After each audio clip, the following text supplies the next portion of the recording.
Oh, welcome back, everybody, to The Brink. And it's exciting to be back for 2 consecutive weeks in a row because that's exciting. It's been an interesting week. How has your week been besides work? Give me something. Give me the goss. What's been happening outside of work in Malloryville? I sleep a lot. I'm trying to think of anything else. Yeah, job interviews, sort of. Yeah, kind of. How's that going for you? Meh. What are you trying to look for? Let's make this a selling tape for Mallory Foster for future employees listening to this right now, wanting to know who you are. What are you looking for? Anything but McDonald's. Anything but McDonald's. And Starbucks. You don't want to work at Starbucks? Well, it's not that I don't want to work at Starbucks. It's just I'd rather something that pays higher and isn't Starbucks. Wasn't one of these ones at like a tea place or something? Yes. What is this tea place? Do you know what T2 is? I do know what T2 is. It's like that. So you but sell the Canadian version. Those little tea cozy caddy things, and like what are those things with the little metal things where you put the tea in and you dip them in your tea? A tea ball? Yes. That's what we call them. Yes. Is that what they sell? Purely tea bowls and isn't that the sport? I played tea ball. I did. I did not do very well. I mean, I played for one season, but I played for the Central Bears.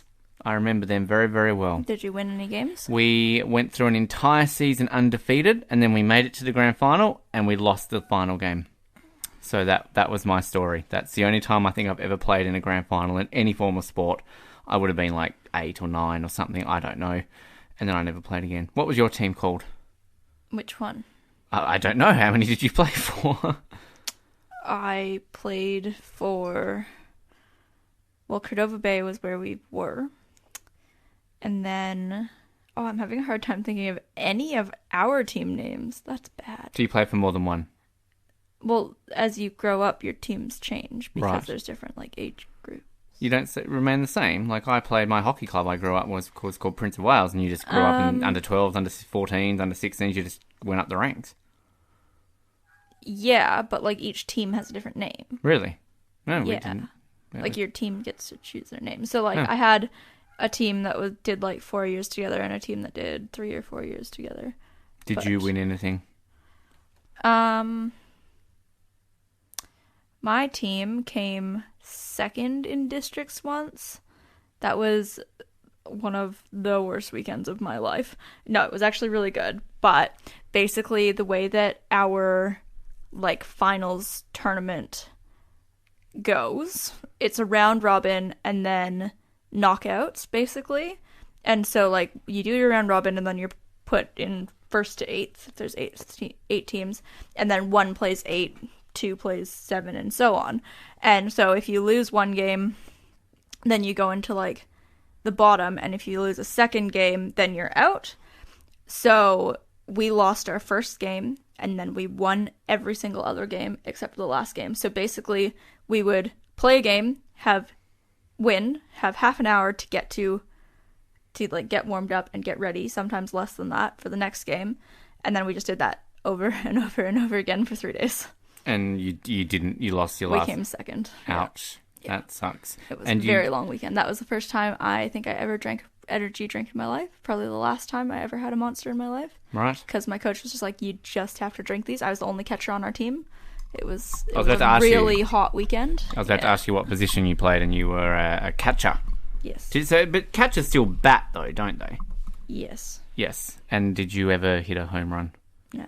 Did you ever get to make it home? Yes. Okay. I don't know. Were you one of the... Because usually the good batters go first, right? Yes and no.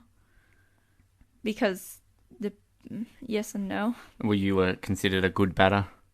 I wasn't bad. I wouldn't call myself good, no. And you hurt your knee? Yeah. How did you hurt your knee? I never hurt my knee. It was a repetitive strain. Okay. Do you miss it? Sometimes. Not really. No. And what is it you wanted to play in a beer league? Yeah, beer league. It's like slow pitch and you drink beer. So there's no competitive nature to it, or? Well, there is, but it's no. But if you're drinking beer, how does that work? There is no competitive nature to it. But you play, so you'll be competitive. Yeah. Yeah. Cool. All right. It's less than 10 weeks now till we leave, which is pretty exciting. We've booked this little one near us in, which is a bit sad. He goes in a month, basically, so he goes kind of a little bit before we do. How are you feeling about Poor kitty. put him in a little box? Poor kitty. Not that excited for it. Sad kitty. You get to take him with us, though, so that's a positive. Yeah. All right, we're going to go back into some more stuff, and I've got a quiz for you very shortly. You excited? Sure. Sure. All right, let's go back into something else. That part of the show that you always get excited for because you are going to learn all about what is happening in the beautiful part of the world that is called Ramsey Bay. That is right, Days of Our Pies time, the one-time soap opera that we had that really wasn't that fantastic, but we tried our best, and that's all that we do here on The Brink. Here is episode 9 of season 2. Let's find out what's happening over in the Bay of Ramsey. Previously on Days of Our Pies. Please let me go. I didn't do it. I'm sorry, George. I know it wasn't you. I just can't believe she's gone. I have been totally compromised. We need to launch the final bomb now. Sorry, Bed, but it's not my problem. 5, 4, 3, 2, 1.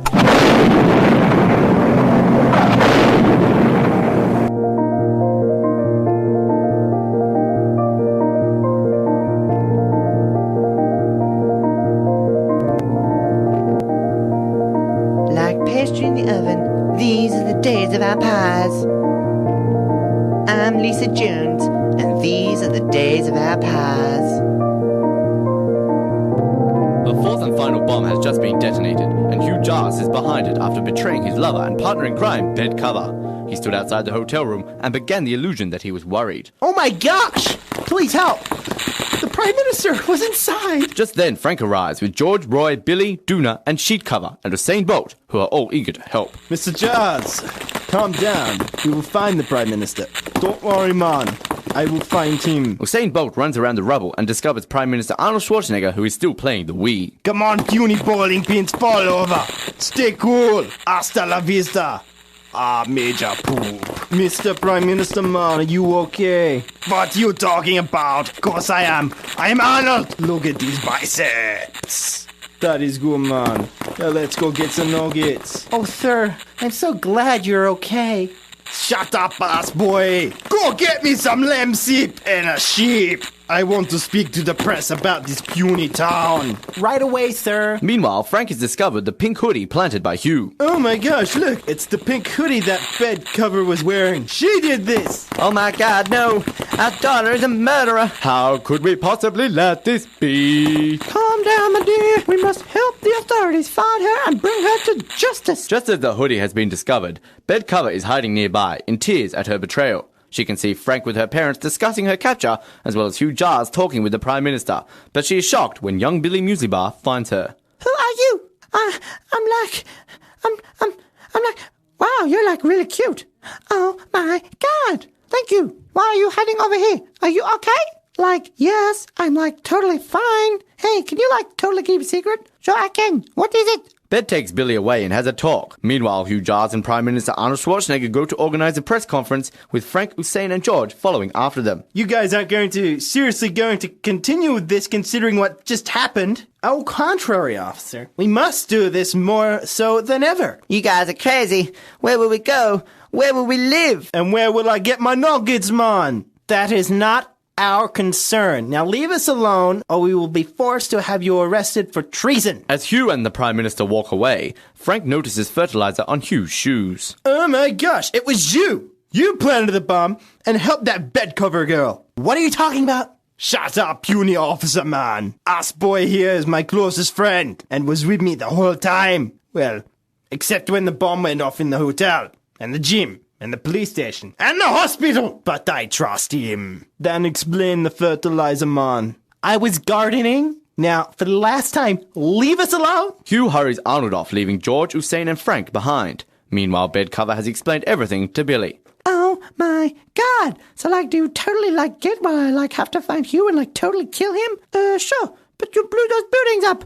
So why should I help you? Because I will totally help save your town if you do. Okay then. Let's go to the press conference. Billy and Bed make their way to the press conference, while Roy, Duna and Sheetcover also head that way. Meanwhile, Hussein, George and Frank also head towards the press conference. Man, these nuggets are good. They make me want to run. That's nice, Hussein. George, he was behind this. I knew it. Somehow he got young Bedcover involved too. We must stop him before the press conference to close Ramsey Bay. I couldn't agree more. But wait, what is that over there? The three of them look over to see a woman covered in dust. Oh, Frank! George!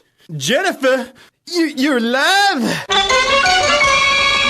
How did Jennifer survive the explosion? How is Billy and Bedcover going to stop Hugh Jars and the press conference? Will Prime Minister Arnold Schwarzenegger find out the truth about Hugh? And how the hell can the taxpayers continue to afford rebuilding Ramsey Bay?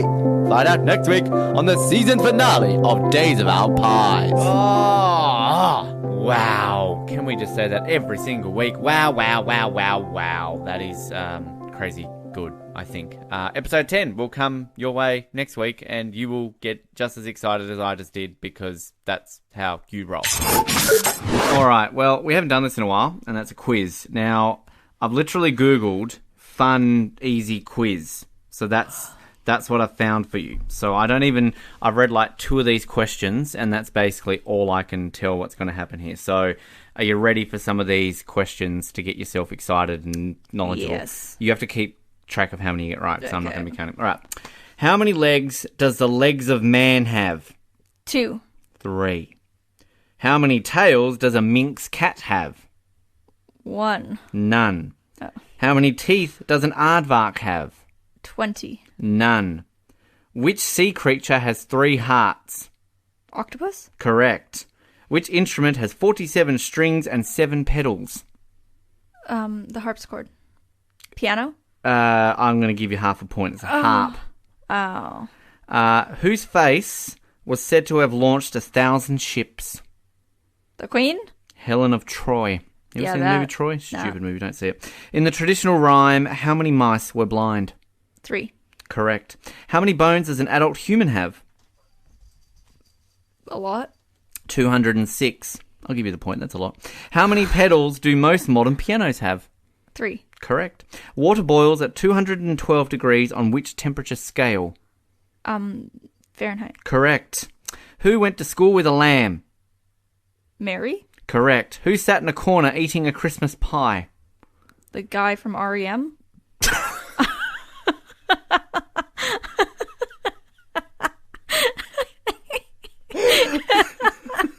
Come on, that was great. That was a great answer. That's me in the corner. He was in a spotlight losing his religion. I don't think he was eating a pie. How do you know? in Christmas the pies song. could be against my religion It's in the song. He's losing his religion. by eating a Christmas pie. That won the podcast. Little Jack Horner sat in a corner eating his Christmas pie. Not the guy from REM. Where did the lady wearing rings on her fingers and bells on her toes ride to? These are all nursery rhyme questions now. They've turned into that just in case you I'm haven't trying realised. to. I don't know. Not the guy from Smash Mouth or something like that. Banbury Cross. Sorry. Which item of nursery furniture was set on top of a tree? Cradle.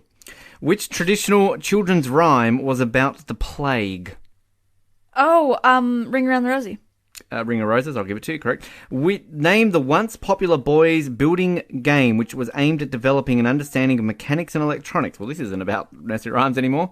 Bob the Builder? Meccano. Yep. Name the doll which was famous for crying. Not I've never heard of this. Annie.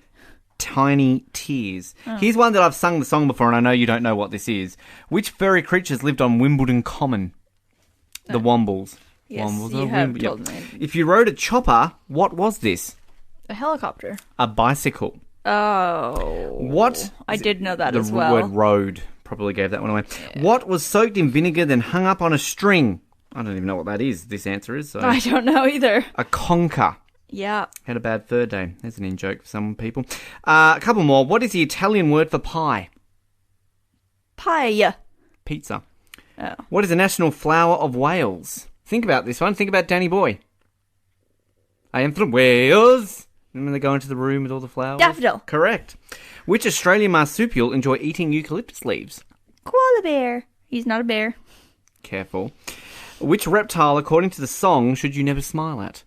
Crocodile? Correct. Alfred, an ancient king of Wessex, is famous for burning what? People? Cakes. In nautical terms, what is the opposite of port? Away from port? Starboard. At sea? Oh. I was thinking of a different kind of port. How many bones are there on a skull and crossbones flag? 3. Correct. Teeth, though. Well, teeth are bones. Sure. What does the skull and crossbones have teeth, though? Oh, no, because it's only the top half of the head, isn't it? What was Marilyn Monroe's natural hair colour? Blonde. Ginger. Oh. Name Fred Astaire's famous redhead dancing partner. No. Ginger Rogers. And final one, what is the world's tallest tree? Pine. The coast redwood, one of 3 sequoia species. No, that you said it, I can't say it. Sequoia, I think. Now, I believe that is it's a hardwood or either hardwood or softwood, but the opposite, like if that's a hardwood tree, then the world's tallest softwood trees are in Tasmania. That's whatever the opposite is, but they're not as tall as those ones because they're very tall. So, your answer, I think, won just that alone. So, I got 11 and a half. You did. All right. Well done. Congratulations. Do you know how many questions there were? Like, a lot. Let's get into another classic interview and another bit of a different one for you now. Not necessarily a huge name for you, but somebody who we found very fun to talk to. His name is Stephen White, the voice of ice hockey in Australia, commentator for the Australian Ice Hockey League on Fox Sports. And we had a bit to do with Stephen over the years when we were covering some ice hockey. He would join us for some weekly segments and even joined us for one of the Tasmanian Ice Hockey League Grand Finals to co-commentate with me in the box. So it was a lot of fun having Stephen involved in the show. So this is a chat with Stephen White talking about his career in commentating ice hockey. Stephen White is a Fox Sports AIHL play-by-play commentator and has been a staple part of the media scene of ice hockey in Australia for the last 5 years.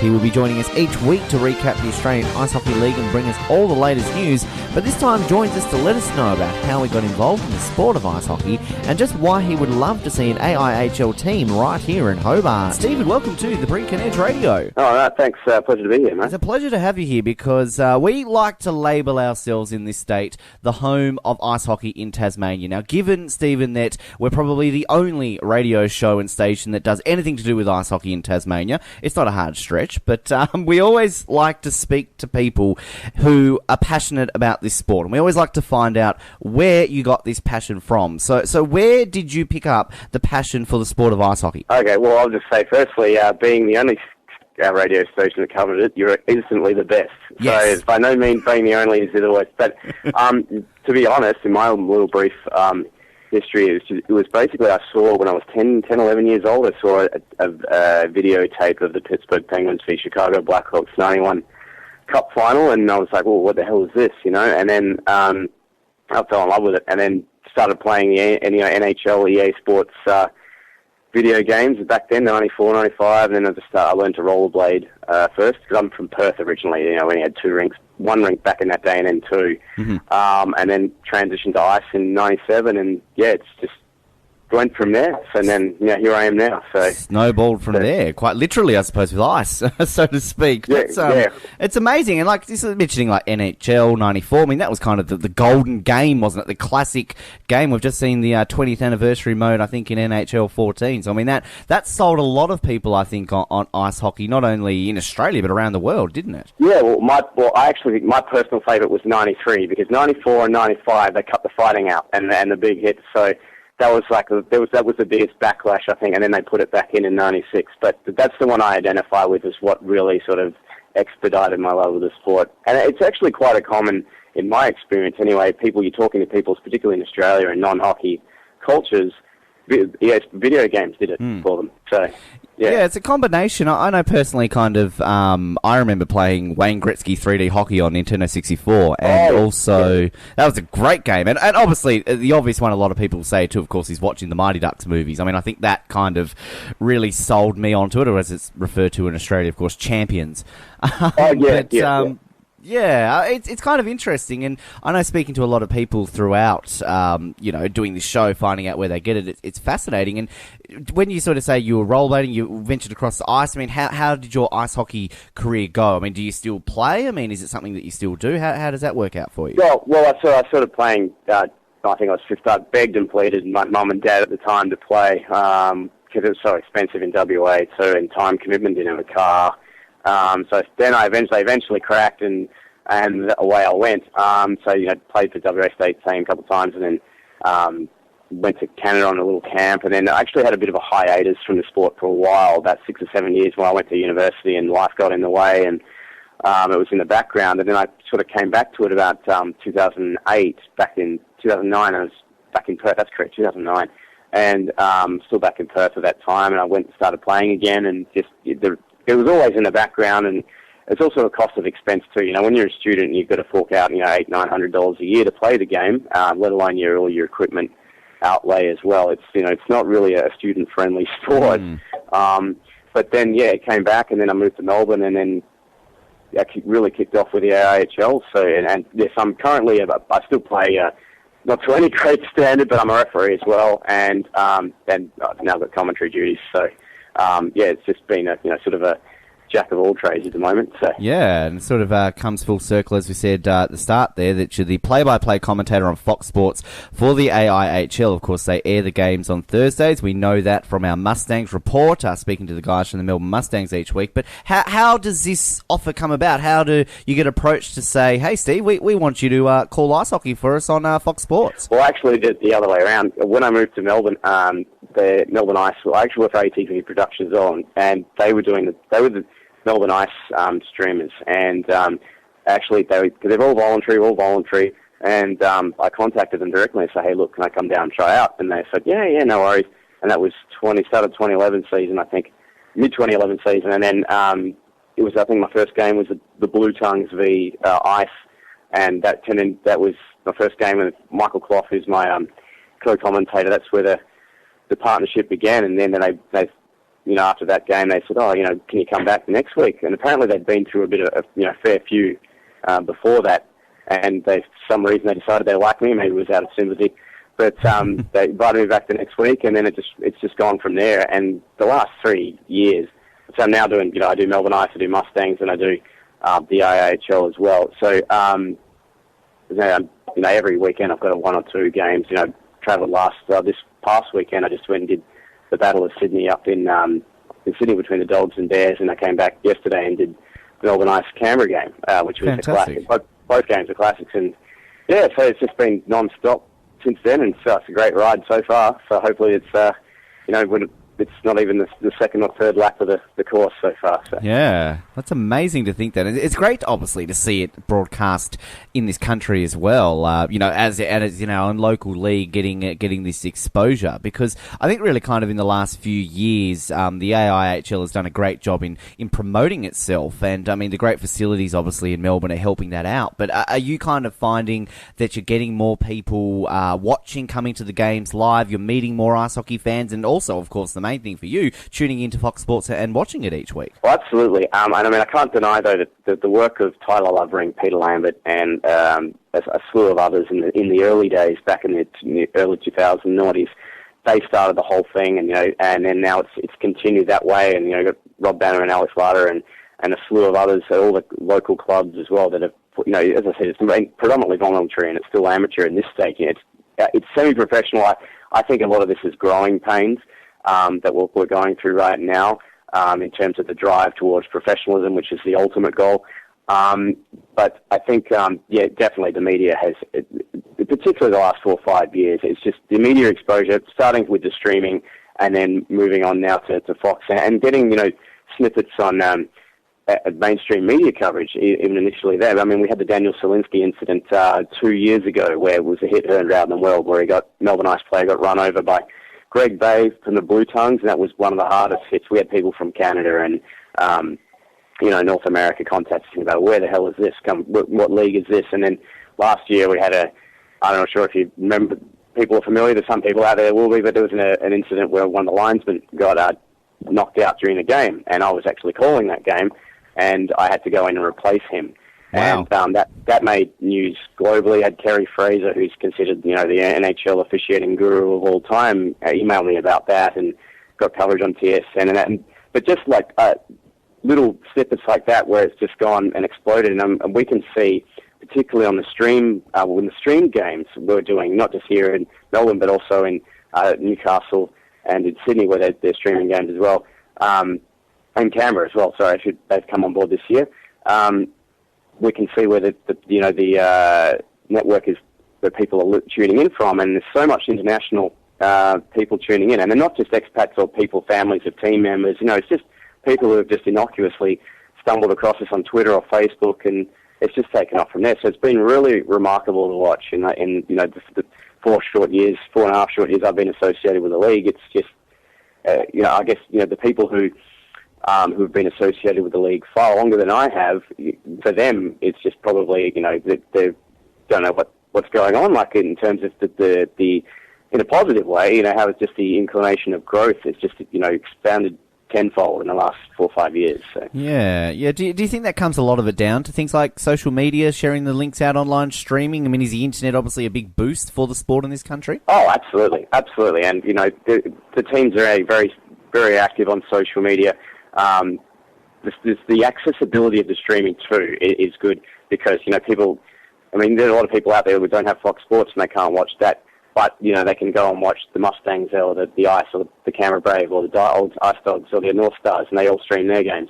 And hopefully we hope to aim by the end of the season have at least 2 other teams.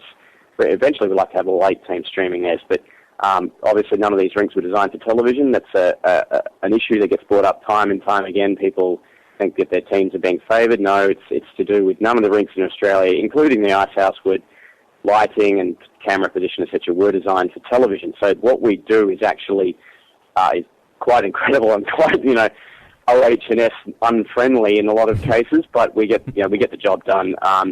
And as I said, we're putting out a good product. Not trying to be too self-indulgent or anything like that, but considering what the resources we have and what we've been able to achieve, and not just ourselves, but just the hard work of all the team's social media and media teams and administrations, what they've been able to do, particularly, as I said, the last 4 or 5 years is phenomenal. And I just hope that momentum is not lost.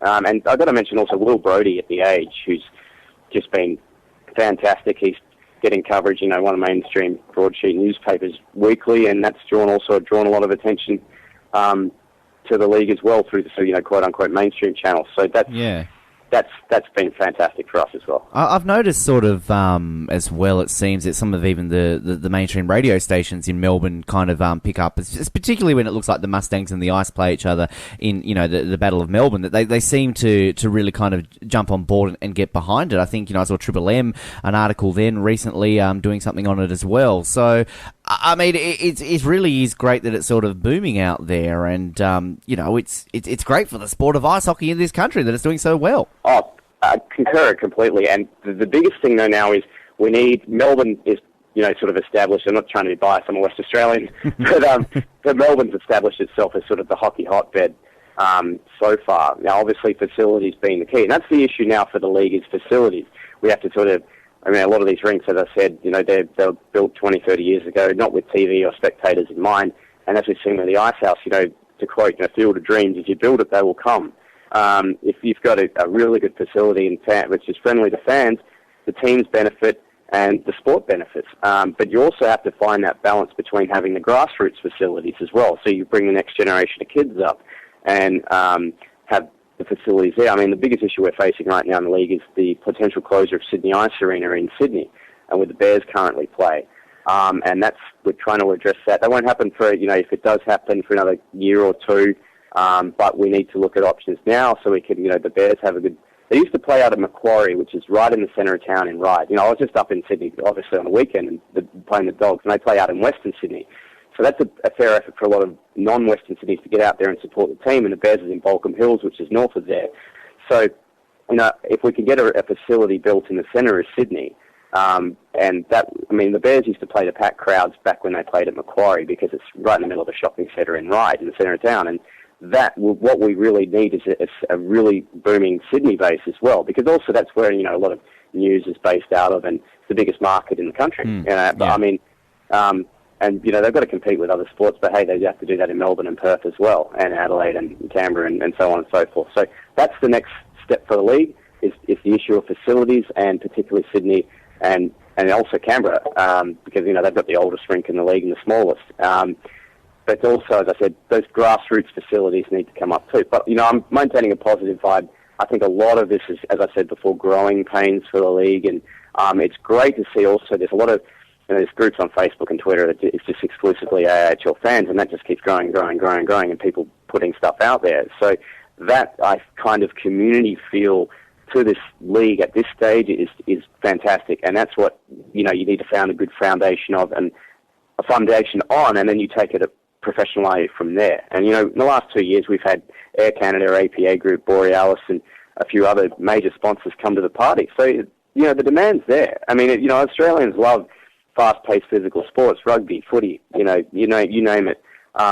It's there. It just needs that to be pushed a bit further into the Australian national consciousness, and then it's going to explode. In my personal, as unbiased as possible opinion. Well, you're allowed to be biased, I feel, because it's a sport that really kind of does have a very passionate following, as you were saying. And I've actually only really within the last couple of weeks discovered the AIHL Facebook group, which I've joined, and it's great, very passionate community in there. Yeah. And I mean, even down here, I don't know if you've ever actually been down to Tassie, Stephen, and seen the size of our rink. It probably Glenorchy rink. Yes, I was in Tassie in January on holiday, and I went and actually paid a visit, and I love the basketball thing at the end of the rink is fantastic. Yes. Well, it's funny, obviously calling the games here each week, it sometimes turns into people almost having shots for 3 points. The puck ends up through the basketball hoop. But it's fascinating, I think, kind of that people in our state, and particularly in Hobart, it's the only rink in the entire state, a lot of people are still unaware that they even play ice hockey in Tasmania. They go, at the Glenorchy ice skating rink, you can't play it there, it's too small. Yeah. But, it's very passionate down here for the guys who do play it. And I mean, I've watched some of the highlights that have been posted on YouTube, but it's great. I mean, you have to pay 3-on-3, but as far as I'm concerned, what we've seen is, so just as an example, trying to relate it to Tassie and Canberra, it's a city of 300,000, Hobart's 250, 280, I think? Yep, 250.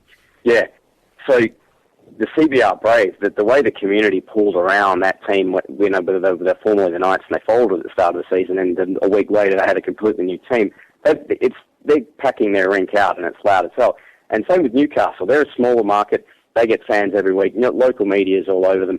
Gary Doré up there's done a fantastic job. Peter Lambert as well. Those smaller markets are great because you have that passionate fan base. I think, I don't think it's feasible. You can't play Glenorchy. The AHL's never going to let Tassie have a team in that facility. Oh, you could try it. That's the truth. You could try, but I doubt very much it would. In all niceness to the guys at the Glenorchy Ice Skating Rink, I don't think that's been updated since about 1991. So they need to do some serious work before they got it up to any kind of standard for that sort of stuff. Yeah. Oh, well, I mean, you could have a look. Remember that arcade game from the 90s, the NHL 2-on-2 Open Ice Challenge? Yes. They could just turn it into down there. But no, look, that's the encouraging thing is too, they're all, as I said, community-based clubs. But remember one stage, soccer, quote-unquote, I call it football, but was, minor league status in Australia for years, But, I mean, we had a bit more of a competitive edge because it's a lot more accessible to most people. Obviously, meteorological and economical factors are two of the biggest things that impinge on people sort of taking up the sport.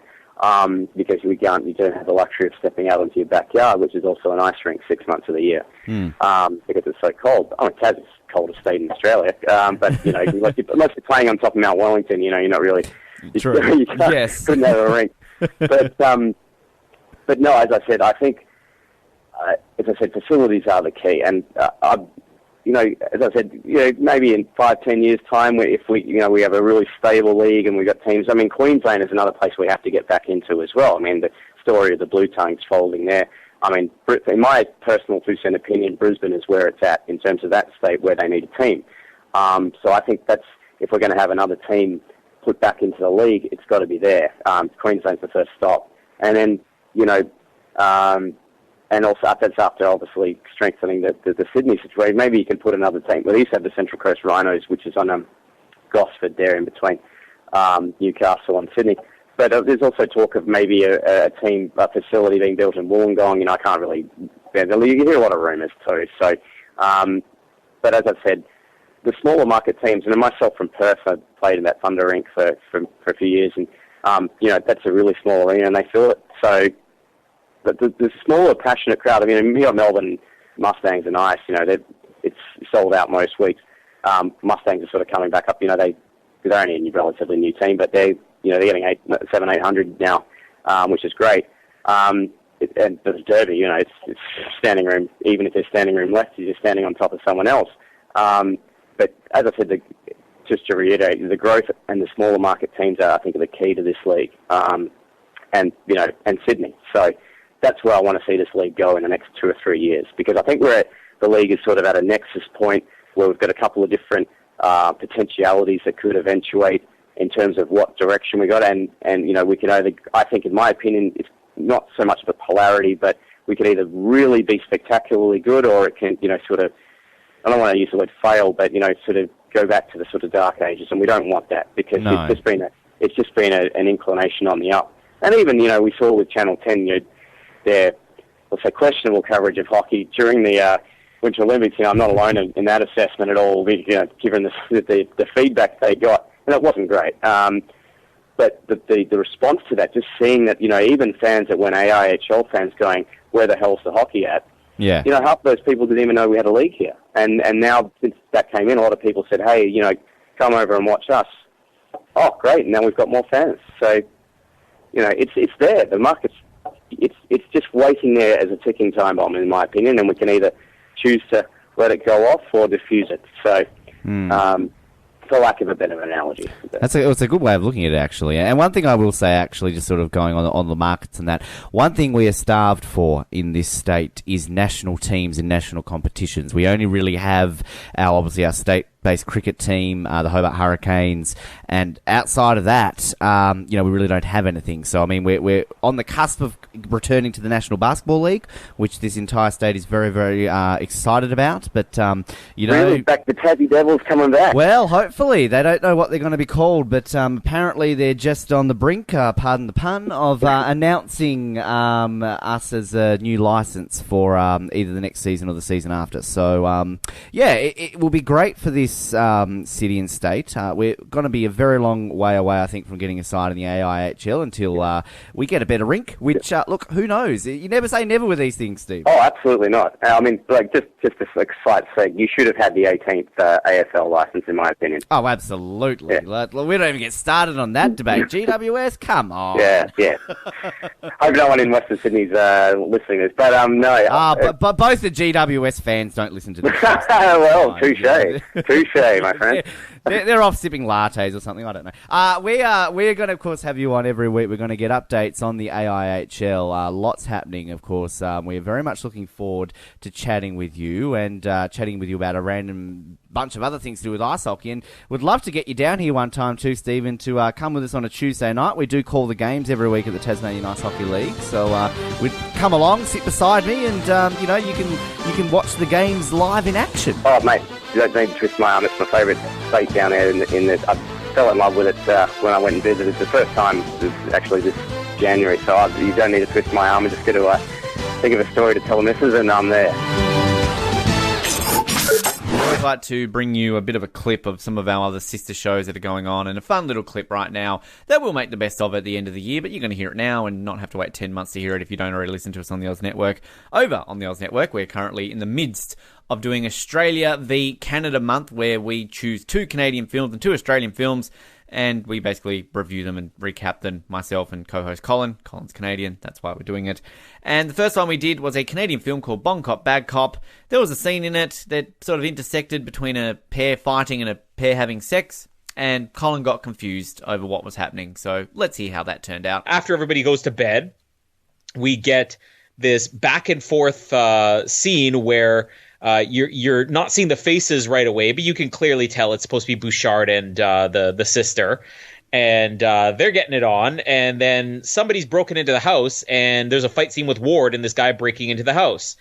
And it just goes back and forth. And again, you don't see the face of the guy breaking in. And I remember the first time I saw this, because we think Mustasha is dead. That's what the reveal here is. The guy who's fighting with Ward is Mustasha. But because this is just going back and forth with the editing, like you have a fight scene and then you have a sex scene and they're taking place at the exact same time. And then when they have the reveal that it's actually Mustasha, because they were only very discreetly showing the sex scene, you could, if you're looking closely, you could see that it was Bouchard and the aunt. I remember thinking, like, is this guy? I wasn't sure if that was a sex scene or not. Like, is the sister having sex with the Mustasha? wait, hang on. You weren't sure if this was a sex scene or not.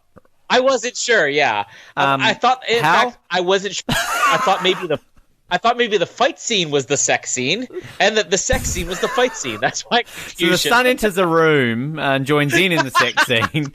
Meanwhile, the woman revealing her breasts is actually. Yeah. That's a fight. You really don't know sex, do you? Can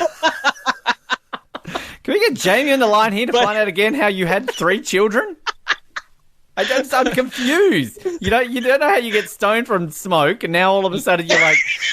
So there was a naked woman, but were they having sex? I don't know. The son walked in, and just I got confused. Think about how confused I am. I mean, you've been confused for a long time, my friend. Again, you've got children. You've had sex at least twice in your life, Colin Hildy. I just don't know if you knew how it worked. This joke died about 2 years ago, but I think we need to bring it up again. It's all been about Noah not getting dates, but I mean, I'm sure Noah knows where to put it in the other part and distinguishes between... You know that bit in Parasite when he starts, like, feeling a breast? That was them having sex. You know that, right? I thought it was a fight scene. Bruh. Clearly. Can you imagine, like, mine and Jamie's wedding night? She's like, okay, Colin, it's sex time now. And I just put her in a headlock. Colin, what are you doing? You know in Titanic, when they're in the car and it's all steamy and they're naked? They had sex. Best fight scene ever. Have you seen 50 Shades of Grey? Very violent movie. You'd be flicking cable channel to the adult channel like, oh, look at these people. They're all fighting. Look at them all. I've never seen a porno in my life except for the John Wick trilogy. That's all I've seen. And everything on Jamie's computer. What's this, menhunks.com? Nothing. Why are they not wearing pants as well as shirts? Nothing. They're fighting, Colin. They're fighting. So she's brainwashed you. She legitimately, like, on Valentine's Day, Colin, you want to fight?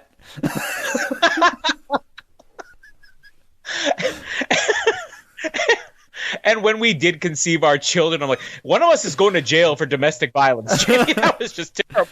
It's okay. You did the right thing. Have a lollipop and don't tell anyone. Don't tell anyone. Mummy's pregnant now. But back to what I was meaning to say. Because we have a sex scene and a fight scene literally happening at the same time, and they have the same, lighting and everything. They're happening literally in the same house, or I guess they're not supposed to be the same house, but it looks like it's the same environment and everything. You can't tell which one is which half the time, especially because it's a very violent sex scene. I'm just digging my own grave.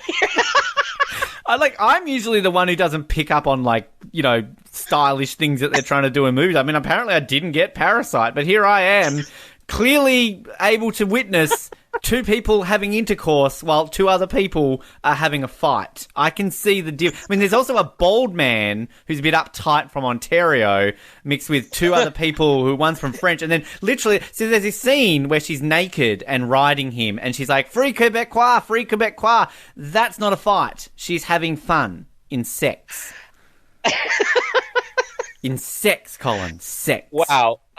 We're going to have to recap a bunch of our movies over again, because I just got a whole new perspective on all of Arnold Schwarzenegger's filmography. We need to have, just the adult month, featuring Eyes Wide Shut, 50 Shades of Grey. Colin's going to be so confused. Action month with Eyes Wide Shut. What I'm trying to say again is that the reveal of who's having sex and who's in the fight scene happens literally at the same time. So when all of a sudden you're seeing a guy pin somebody against the wall, and then you see a guy pin a woman against a wall, and then you see the woman pin a guy against a wall, and you see the other guy pin a guy against a wall, and then they take off the mask and they reveal Mustasha. I thought the first time I saw this that the sister was having sex. I don't understand. Okay. I hope people get what I'm saying here. I don't understand how you made it through 24 Bond films and we counted intimate encounters. Every single time we did one of those movies, you're probably going, wait, what do you mean they had sex? That was a fight. Now we know why the count was so off, okay? And then, like, when we watched The Room with, like, the most awkward sex scenes in the world, you just think that Tommy Wiseau is just having, like, he's punching up on, just having a fight all the time. I'm going to hope that people understand what I'm saying, because I'm going to shut up now. Yeah. Colin is an interesting man, and a man that is clearly not in the know when it comes to what two people having sex look like. So there you go. If you want to hear more of that, download our Bon Cop, Bad Cop recap over on the Oz Network, where you can find a whole bunch of other great episodes to entertain you. Alrighty, Mallory is off to bed. Yep, pretty accurate. Just quickly, people should listen to the Ben and Mal Variety Hour. We've started this Jacinda campaign. Now, this week is going to be a very angry edition of the Ben and Mal Variety Hour because Jacinda was in town this week, Mallory. Jacinda was in town. And do you think we knew about it? Nah. Did we get an interview with her? Nah. Am I happy about it? Nah. Exactly. Also, just quickly, last week we mentioned we had just seen Birds of Prey. We just saw Sonic tonight. We're about to record a review for that. Give a quick 2-second take on Sonic. I might have liked it better than Birds of Prey. Well done, yes. I would probably go out on a limb and say I also liked it more than Birds of Prey. And if you had asked me that 6 months ago, I would have said no. And Jim Carrey made the movie. That's my other thing. This is why he's the greatest actor of all time. Well, big call. But he's been my... I should rephrase that. He's always been my favourite actor. So there you go. That's exactly what I was going to say. Listen to the Brink. You're listening to the Brink. Listen to the Oz Network. I can't even think because that's where we did it. We did that review and other shows as well that we do, which are great. And I think I don't know what else. Follow us on all of the social medias. Thank you. I'm hungry. We're about to go eat dinner and record because that's what we do. Yes, follow us on the social medias, like us, blah, blah, blah. Mallory, close out the show. Goodbye. Keep sucking. Keep sucking those oranges, Hobart, and good night.